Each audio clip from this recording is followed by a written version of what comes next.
究竟这个 PGU 牛钢这个价格突破天际，值不值得买呢？说真的，我就比较喜欢解降这一个。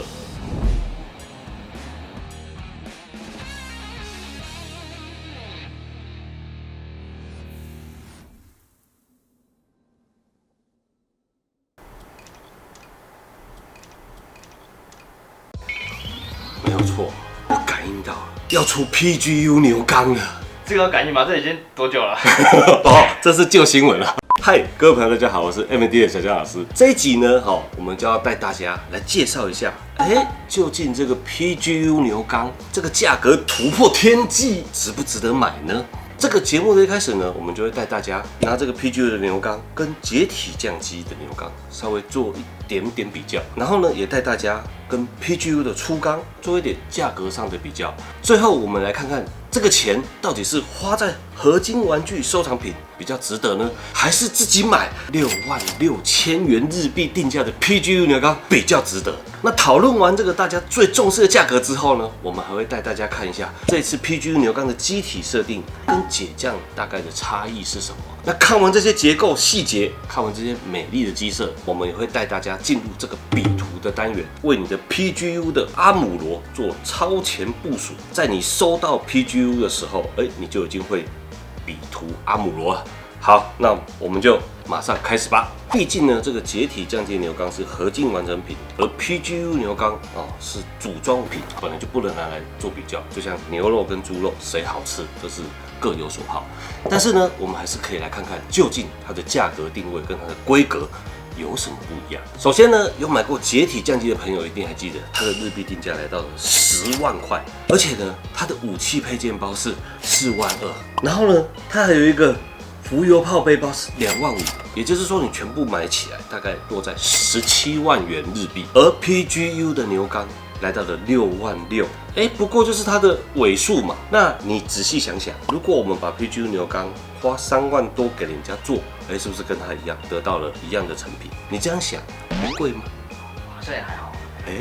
好像也不贵哦。但是要有人做，有阿芝啊。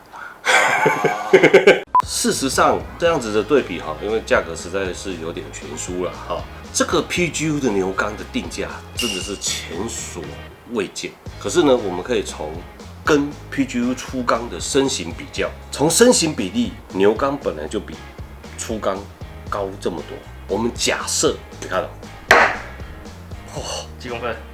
这样已经快40了，38，然后这个才30左右，多了这8公分究竟会增加哪些成本呢？毕竟 PGU 的粗钢当时日币地价也才27500，差的这3万多到底差在哪里？首先，这个8公分，这小小的8公分，你知道模具费要多几咖吗？这一些模具费的成本，可能就已经是粗钢的1.5倍起跳。你不能只算材料那些模具要加工要 CNC 要放电所以从制程上，除了模具材料的增加以及加工费的增加，那到时候实际射出板件的增加，那板件的增加将会涉及什么呢？涉及平减的增加，人机料法环的增加。那这一些值不值得它乘上1.5倍呢？好，那么我们来看27500乘以1.5等于多少呢？41250。41250，是不是跟6万6有点接近了？你现在看到的完完全全只是生产端的成本哦。那请问多这一块需不需要设计？需不需要有一个设计师画草图、建模出来做修模？再做调整，这个设计费再差个1.5也差不多吧。那么41250乘以1.5又是多少呢？61875。你看那盒子包材是不是大一点？说明书是不是厚一点？它的人气是不是又比粗钢高一点？这个6000块日币应该轻轻松松就跑过去了。所以这个价格是刚刚好佛心公司我们从经济学的角度来讲一样是牛钢，你可以看到很竖很小的牛钢，你也可以看到到处都是爆夹，还可以看到骨架外露，甚至它还附有蚀刻片。这些细节的这些规格，都让你可以感受到它是怎么样贵的牛钢对。这个就像你看凯宴 GTS 跟凯宴，它只是前面那一个叶片的散热孔更明显，好，下面的大包多那一圈，价格差2倍。所以从心理学的角度来说，如果你觉得6万6很贵，那么这个代表你的荷包可能有点紧。首先在于价格这一块，我们可以理解，我也可以接受，相信很多人还不太能接受，但是有更多人他接受了，而且愿意去预购了，所以 PGU 牛缸最后一定还是缺货中。你们就不要购啊，让我买10台。我连自己连1台保证名额我都不知道能不能拿得到所以这个作品呢，就是你有爱就收，先收到再说。那么我们现在马上来看它的这个机械规格跟解降有什么差异。是没错，我们还是先从它的身体 body 开始。哎呀，真的是不太一样。我觉得模型的好像比较干净利落一点。尤其在它的这个接近下腰部这个位置这一圈的装甲，它有一个凸起物，这里的结构的点缀刚刚好。那解体降机它有这种非常多的小碎块，所以在这里下腰部我觉得很不错。然后呢，它2节腰的中间这个可动露出了那性感的骨架，哎呀，真棒！结降的可以吗？应该是不是？结降的没有，结降的是没有，这是比较可惜的。那么在上胸甲这个散热叶片两者不分轩轾都可以看到非常明显的散热结构。散热结构有做出来就代表分件很多，成本很高。我觉得非常明显的一个特征的就是这个散热叶片的正上方，真的是太帅了。它是比较自然的有一个基层装甲堆叠上来，然后那个形状非常的干净利落。接下来我们来看它的胯部，这个胯部我第一眼看下去以为它是 RG 的呢，但是仔细一看，这就是万代他们厉害的地方它总是可以突破自己的设计从 RG、MG、PGU， 你就可以看到它的 PGU 设计的风格更干净利落，却有层次，不会觉得太多，又不会觉得太少，做到刚刚好。在我们人体视觉要达到这种视觉密度的平衡以及美感，我觉得真的是有点难度的。再加上这些跳色，当时解降最厉害就是这个联动机构，但是 PGU 牛也有，而且连前面都有的。哎呀，我觉得再说下去，人家一定以为我们有收钱。我终于看到一个我比较觉得奇怪的地方了。我们来看一下它的这个手部，这个前臂说真的，我就比较喜欢解降这个它的拆法它大概是4:1的长度，在 PGU 它基本上已经切到3:3了。那它这个手掌的部分 ，PGU 那颗就真的很帅了。它有一个前后白色跟灰色的跳色，以及它的手掌这个展开的时候哎呀，竟然可以喷气球。那么腿部。其实解降牛缸的腿我们当时有做一支重新上色的版本嘛。解降牛缸的腿已经很漂亮了，而且它的可动跟它的内构都已经很浮夸了。但是这个 PGU 牛缸它的裂甲形态真的是突破天际了。我真的不晓得这一般人要收几台。骨架装一半模式，骨架全装模式，外壳全装模式，外壳全开模式，宿主一支，一个人至少要买5支。好，最关键的来了，我们最期待的头部这个头要做变化也是有点难。不，这就是你对机械设计有没有用心去观察它每一条线的转折，包含你从侧面看这个裙甲，它是包到这里呢，还是包到这里呢？你看，像我全包起来的时候，是不是就帅多了？它每一点点线条的变化都会影响你的审美。那看起来它是有根据这个动画其中出现的一个角度来去做比对，还蛮还原的。然后它的这个侧脸的这个刻线跟解降是一模一样的。那在于脸部的锐利度，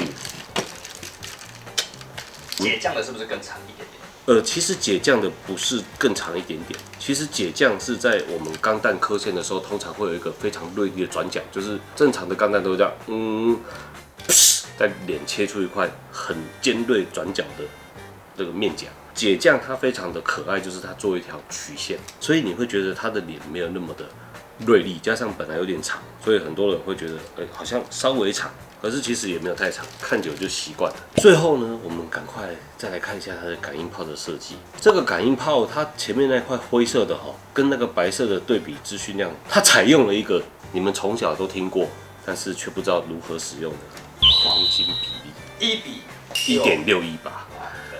你就看那个白色的比那个灰色的长的那一段做出了一个对比，但是它在白色里面呢又切了3-4块，所以会让你不知道那里有一个黄金比例，但是事实上那就是，所以从颜色来看，你已经会觉得哇，那里有一个很吸引你的东西够了，好帅。好啦，看到这边我觉得已经足够了，这个资讯量已经足够让我期待半年，而且愿意花钱去买了。好，其实我拍这一集节目是来说服我自己值不值得买下去，看起来是值得的。毕竟这个解体降机它推出的时候就是合金玩具收藏品，那你是可以拿在手上做把玩，它的关节强度很高，所以你看我们这样玩了很久都不会坏。然后呢，再加上它的配件陈列就是它搭配上它的地毯。然后它很多的配件包，那你可以去摆不同的场景，然后不同的配件，把玩程度很高，看起来也很壮观。它的这个市场就是让你没有时间自己做的人，一买回去，你马上就可以有一种至尊无上的感觉，有自信，有没有？我家有一台解降，给女孩子来看看。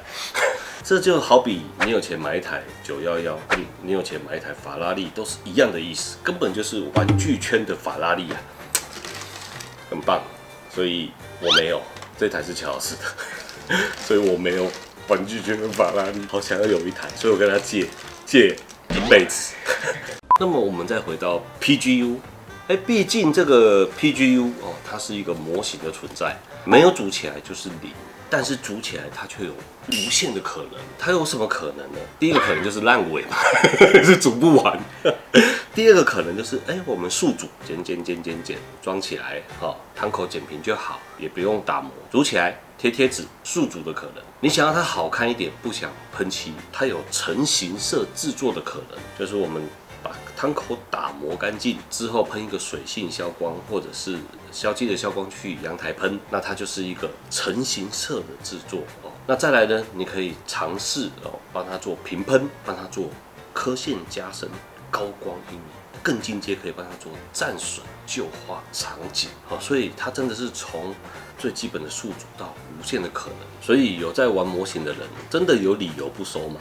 大不了就是存久一点，还是要把它买回来放在我们的架上，即便我们自己无法做，可能会发包给别人做。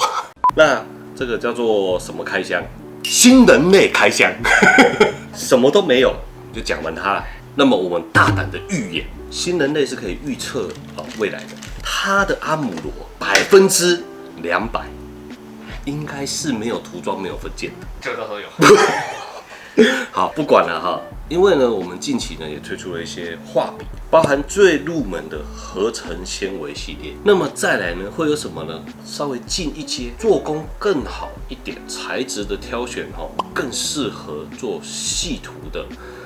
进阶合成纤维，如果你对第一格的合成纤维跟第二格的进阶合成纤维都还不够满足的时候，我们将会有入门以及中阶款的动物毛，已经超好用了，已经可以画很细了。如果你还是觉得不够棒，我们就要推出我们的 PGU 画笔了，在这里。极具挑过，我们的价格也是要突破天际。为什么那么贵？我们花了2年的时间在跟欧洲开会，我站在海边，比着欧洲，我跟自己说，2025年我要把 MAD 卖到那里。我2023年、2024年、2025年终于卖出了第一批 MAD 的货，营业额2-3年才做60万。我们把这60万全部去买毛，只买1公斤的毛，60万。1公斤的毛大概多大？我想看那个皮。你回去洗手间剪，然后放到磅秤上，你可以去看你几年可以凑满1公斤。反正1公斤的毛60万已经是世界最顶的哈。那所以说我们会推出各种不同的这个笔架。接下来我们就马上进入这个笔图教学的单元，让大家看看这个阿姆罗到底怎么进行最基础的修磨以及涂装。如果你没有任何的喷漆设备。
这应该是2025年我唯一亲手完成的第一件作品。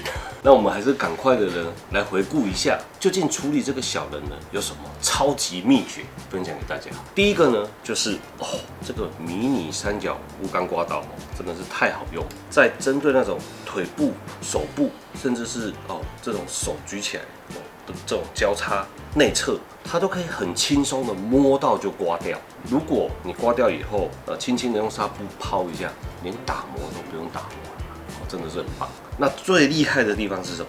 你看到那个大腿中间，然后有一块多出来的这个残肉，我一直在想，难道我要用超音波刀吗？难道我要先手钻吗？结果我就大胆的把它装上 M3 电机，从阿姆罗的背面、屁股下方，哇塞，捅下去之后，快速的旋转，然后再从正面也旋转一下，哇，没几下就干净溜溜。那电动碗，暴力电动碗，我们再用手轻轻刮一下，哇，它既可以暴力的去除残漏，又可以细部的修整细节，真的是太狂了。这个钨钢刀它的价格，本来的价格真的是很夸张，要到600-700块。我们是花了很多的努力，然后研究了很多的材料，才把它压到现在这个售价以及这个品质跟规格。有需要的朋友可以参考下方资讯栏。那另外呢，就推荐另外一个，就是如果你真的有 M3 电机，针对怪物类、生物类，或者是微缩模型，你想要做这个一样是分模线以及一些细节的雕塑，快速的雕塑，可以搭配这个屏幕的磨头一起买。这两个加起来啊，让你的修磨速度至少快10倍。细节这么大量的状况下，有电动工具的辅助，真的是帮忙很多。好，修磨就介绍到这边。那我们这次讲的是全部笔涂，所以我就没有喷灰了。那你打磨到800或1000号纱布，你就可以先直接用这种稀释过的这种瓦许液，这罐超好用。如果你没有试过 Air Beast 的瓦许液，你至少先买一罐这个暗褐色大可不超屌。你先把它大概的涂在那个人上面，那它的轮廓就出来了，迅速的就帮你做好这个线条的区块。其实笔涂就是什么呢？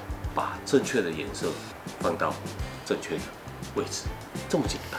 只要你先买一套画笔再去涂，你就发现这个真的是没有那么困难。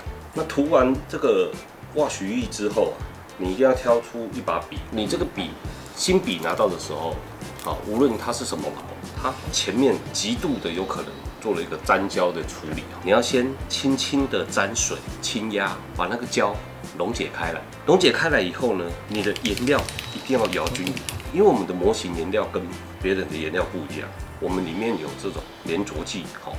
如果你没有摇均匀的话，你涂起来会很奇怪。好，那你摇均匀，挤到画盘，画盘有便宜的画盘，很贵的画盘，你即便是一张纸都可以啊，只要你愿意把那颗颜料挤进去。好，这个笔也沾了水，这个颜料你一勾上去觉得太浓稠，麻烦你补一滴水，感觉一下它的浓稠度，有加1滴水，有加2滴水，然后太稀太浓，涂上去的感觉是怎么样？再来，一开始强烈的推荐用尼龙，因为它会给你强力的回馈感。这个回馈感熟悉一段时间以后，你才可以感受到动物毛的弹性。这个浓稠度体验完，你就要体验一下这个调色。那你在调色的时候，麻烦了一样，即便我们是很廉价的入门笔，你不要太暴力，你点过来，点过来，点过来。混色的时候轻轻的揉，然后笔适当的翻面，沾点水。太多的时候，一定要记得把笔进去这个笔筒洗一洗，才再沾。如果你很暴力的搓了，无论是哪一支笔，很快就会坏掉。我问一个，笔的尾端到底能不能沾到颜料？其实它画笔的原理是整支笔都可以吸附颜料，然后你在画的过程，如果它是有鳞片、有纤维的，它会一直源源不绝的把你吸附在根部的颜料流到这个最尾部，然后让你可以一直涂。但是尼龙其实 OK 了，那动物毛其实你还没画到那边，它的传递能量也差不多用，所以通常不需要整把沾到这么多。所以就算沾到了，适当的清洗也不会坏掉。沾到了在那边比较难洗，尤其是亚克力但是如果你是拿来用什么消基法，那个就是100%一定会全部吸到，所以动物毛就千万不要做这种事。那你看我们今天用的瓦许液，如果是水性甚至是珐琅的，我们的雷龙画笔这么廉价，这么多把，它都可以帮你做完前面的挖须液以及基础的打底。这个基础的打底是什么意思呢？你抓出光影，你一定要涂一些中间的色阶、最暗的色阶、高光的色阶。那中间会做一些很基本的过渡，这个过渡就是把中间跟最亮中间的颜色再调出来，再过渡一下，那你的光影就会交叠的非常的柔和。所以你千万不要小看这么一套552把的画笔套组。我们用这里面的2支笔，一支平笔，一支尼龙笔，你看看，我们都可以画出一个煞有其事。这是我们家的小花猫，这是我第一次画这种花，有没有？所以画画最难的地方是什么？买一套画笔开始练，真的啦，就是你只要开始练了，这个事情就没有那么难。好了，这些基础练习练完之后，终于轮到高阶画笔登场。一把笔500-600块、700-800块，甚至是1000多块。我以前是拿来干嘛？入墨线啊！我这个应该上拳击场。哦，这么贵一把，竟然来不知道要干嘛，来做那种事情。那我长大了才知道，原来这么珍贵的动物毛，它的吸水性很好，它的弹性很好，它可以画很细、很细、很细，细到跟头发一样细。这个时候，你一定会需要一套可以画细的笔，因为这个细笔可以让你勾勒，它身体上的这些细节，非常细微地方的光影，头发上的光影过渡，以及头发上甚至一条头发，这些东西就需要你有比较细的一套比较好的画笔。这一支顶级画笔可以买我们一套入门，那这差不多2把中阶款的动物毛，你就可以买一套入门的。所以你就要去选择在什么时间点用什么样的画笔去练习。那么我先告诉各位，这个是非常顶尖的动物毛，所以它很贵，它可能还要在冬天生长，然后还要是富含丰富的油脂，然后鳞片的吸水率跟弹性都是最好的，甚至还有分性别。所以这种顶级动物毛，真的是等到你是已经入门一段时间，你再来体验一下什么叫做顶、超顶，我都舍不得用，买回来收藏。买1公斤回来收藏，60万。可是它必须存在，因为它会让你们体验到最顶是什么感觉。但事实上，更常使用的，我会推荐大家，等你入门款买完以后，先尝试中阶款的动物毛。你马上可以体验到它跟这个入门的尼龙的差异。它怎么可以画这么细？哇，它的感觉怎么这么好？可是呢，只要是动物毛，绝对不能用珐琅拿来画油画，反正你有钱都可以啊。你愿意把它当成超级快的耗材也可以。那么这个中阶款的动物毛，可能它的品种就不是这么稀有但是它一样吸水率不错，可能它画线比起来就会比最顶的少画几条，可是它一样可以画得很细那它非常的适合刚入门动物毛的朋友来去体验动物毛怎么清洗、怎么保养、怎么弄干净。那千万要记住，它不能用在珐琅漆以及油画颜料。好，那么如果说你觉得我们的这个入门款尼龙毛还没有达到你最想要的规格，可是你又需要一款更进阶的尼龙来处理旧画，来处理一些比较细致的，然后也比较耐用，那也可以参考我们的进阶款的尼龙。进阶款尼龙跟平价尼龙有什么不一样？平价的尼龙可能比这个进阶款硬一点，一样可以画。那进阶款的尼龙，它画起来你就会觉得，这真的是塑胶吗？但是它可以用在珐琅比较细致，需要一个更好的回馈手感。所以基本上我们的笔分成4个等级。第一个入门款的尼龙画笔套装，第2款 MAD 的进阶尼龙。这个是跟这个 Green Arts 品牌合作的，到时候你们收到一定会觉得超屌。第3款一样是 MAD 的这个纯动物毛。最后一个就是我们 Mr. Pro 顶级貂毛系列，1公斤60万，1公斤60万，我还是不敢相信，我一口气就答应一定要做啊。最后我要提醒大家一件事情，无论你买任何品牌的笔，无论你买我们任何等级的笔，它都是耗材，它都需要小心的呵护，小心的使用。我们正常粗画笔给你是这样尖尖的，除非你一开始买到，它就整个炸毛。不然这种画笔你自己用到炸毛，用到分开，用到没有办法竖起来，它跟毛的特性、毛的特征有关以外呢，还有跟你的使用情境非常的相关。所以除非你买到炸毛，不然这个是没有办法做替换货的。我们怎么知道你回去这样，搓几下然后就跟我们退货？这一支550我们会不会退？我们退几次我们就倒了。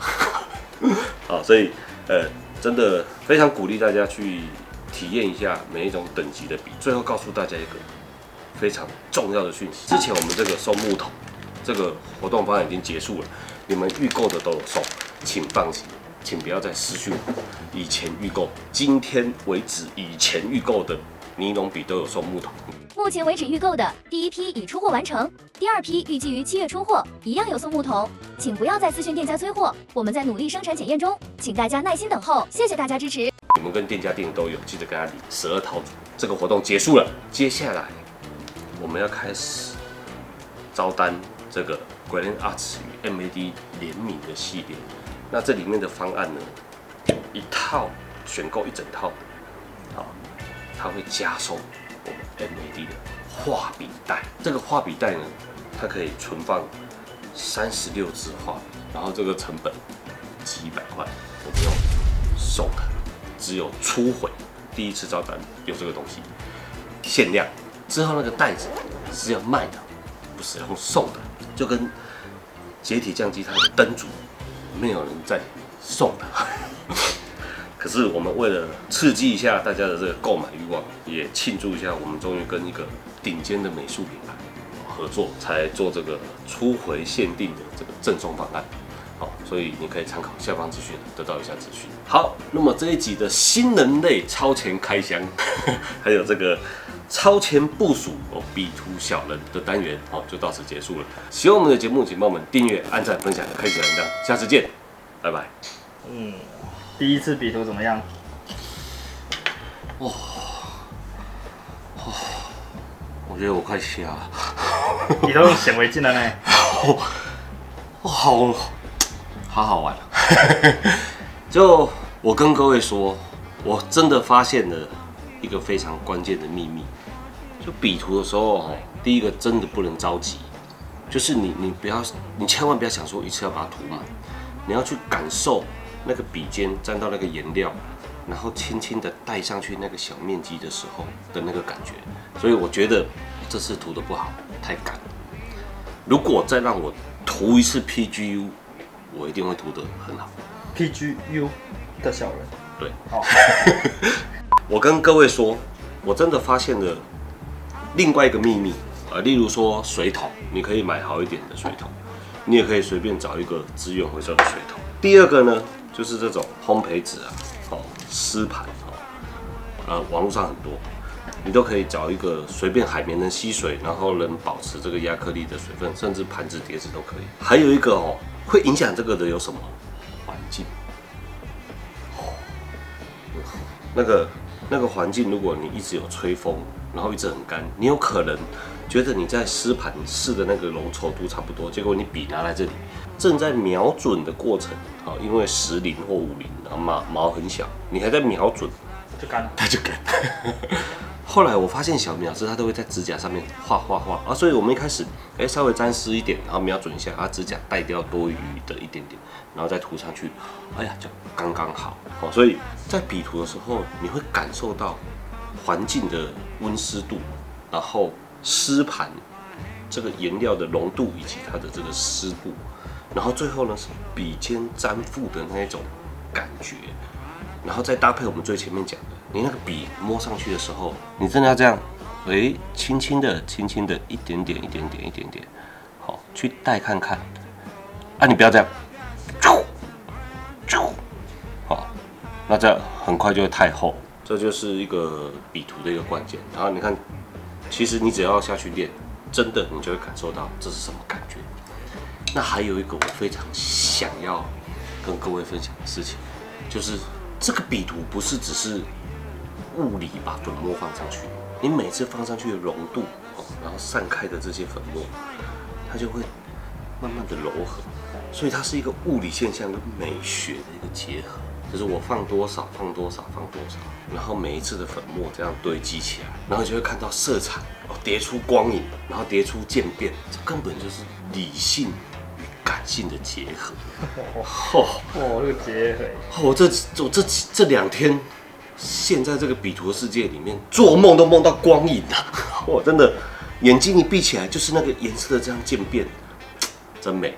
所以说你看这个笔图，这真的是理性跟感性的结合。我觉得大家都应该在下班时间好好去享受一下这个笔图带给你的愉悦。你不能喷漆就笔图，多快乐！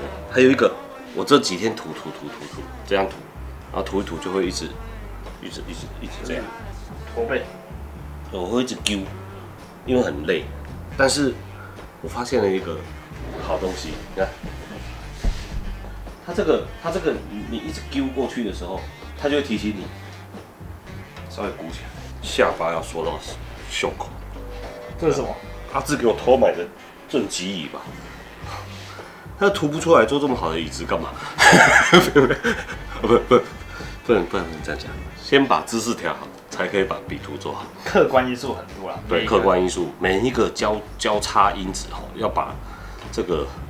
笔图这件事做好，是多因子变异数分析。你应该把你的桌子移植最后把你的画笔，真的一组廉价的，一组中阶，一组进阶的，你真的可以马上变笔图高手。拜拜。